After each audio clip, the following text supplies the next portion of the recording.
नहमदुहु व नुसल्ली अला रसूलिहिल करीम अम्मा बाद। हजरत अबू हुरैरा रज़ी अल्लाहु अन्हु से मरवी है कि रसूलुल्लाह सल्लल्लाहु अलैहि वसल्लम ने फरमाया, अल्लाह ताला फरमाता है कि इब्ने आदम का हर अमल उसके लिए है सवाए रोजे के, रोजा मेरे लिए है और मैं ही उसकी जजा दूंगा, और रोजा आग से ढहाल है, लिहाजा जिस रोज तुम में से किसी का रोजा हो उस रोज वो फोहश गोई न करे और बेहुदा कलामी न करे, और अगर कोई दूसरा उससे गाली गलोच करे या लड़ाई करे तो रोजादार को सिर्फ इतना कहना चाहिए कि मैं रोजादार हूँ, उस जात की कसम जिसके हाथ में मोहम्मद सल्लल्लाहु अलैहि वसल्लम की जान है, रोजेदार के मुंह की खुशबू क़यामत के दिन अल्लाह ताला को मुश्क की खुशबू से भी ज्यादा पसंदीदा होगी। रोजेदार के लिए दो खुशियां हैं, से वो फरहत हासिल करेगा। अव्वलन जब वो रोजा इफ्तार करता है तो खुश होता है, दूसरा जब वो अपने रब से मिलेगा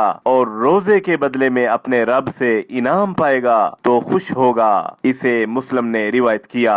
रोजेदारों के लिए जन्नत में एक खसूसी दरवाजा बनाया गया है जिसका नाम रय्यान है। हजरत सहल बिन साद रज़ी अल्लाहु अन्हु से मरवी है कि रसूलुल्लाह सल्लल्लाहु अलैहि वसल्लम ने फरमाया, जन्नत का एक दरवाजा है जिसका नाम रय्यान है, जिससे क़यामत के दिन रोजेदार गुजरेंगे, उनके अलावा इस दरवाजे से कोई दूसरा नहीं गुजरेगा। इसे बुखारी और मुस्लिम ने रिवायत किया।